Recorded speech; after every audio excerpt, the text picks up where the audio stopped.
Assalamualaikum warahmatullahi wabarakatuh. Salam sejahtera untuk kita semua. Yang terhormat Bapak Bram Denafri selaku tutor pada mata kuliah Bahasa Indonesia ini, serta teman-teman yang saya banggakan.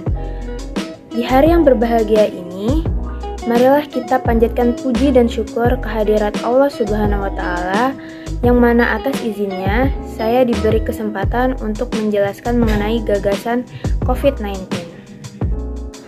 Ada beberapa hal yang akan saya sampaikan di sini, yakni penjelasan, penyebab, dampak, serta strategi pemulihan COVID-19.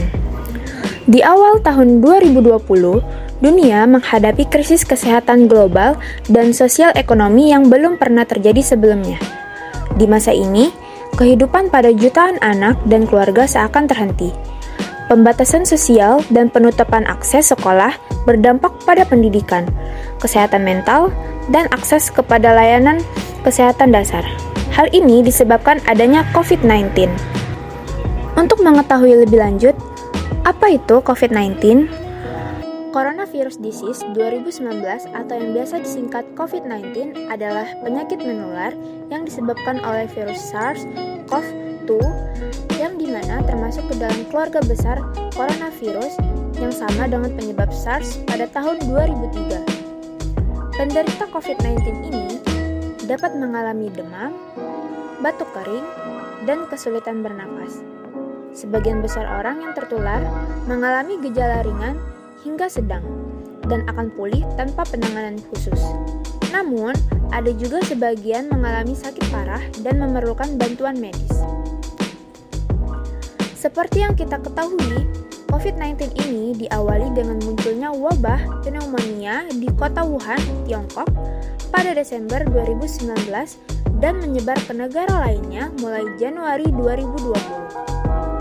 Awalnya, virus corona jenis COVID-19 ini diduga bersumber dari hewan, namun kemudian bermutasi dan menyebar hingga ke manusia. Kebanyakan virus corona menyebar seperti virus lain pada umumnya, yakni percikan air liur dan bersin, menyentuh tangan atau menyentuh wajah orang yang terinfeksi, terpapar percikan bersin dan batuk, dan lain sebagainya. Riset terbaru dari UNICEF mengumumkan bahwa pandemik menghambat pendidikan jutaan pelajar, membatasi akses penting ke layanan kesehatan, serta guncangan ekonomi dan kerawanan pangan yang menyebabkan keluarga-keluarga harus berjuang keras untuk mempertahankan kondisi keuangannya.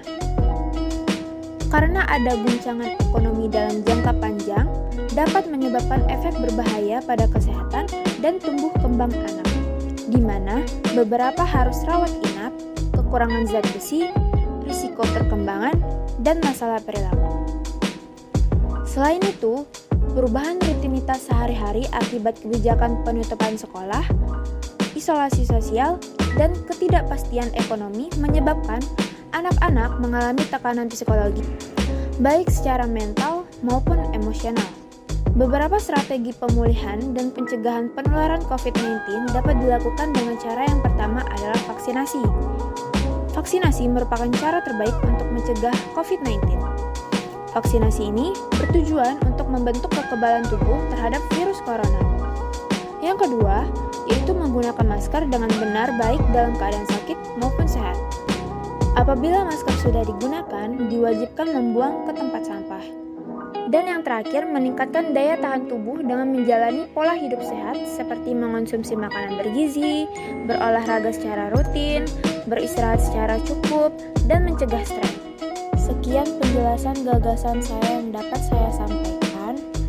Saya mohon maaf apabila ada kekurangan dan kesalahan kata.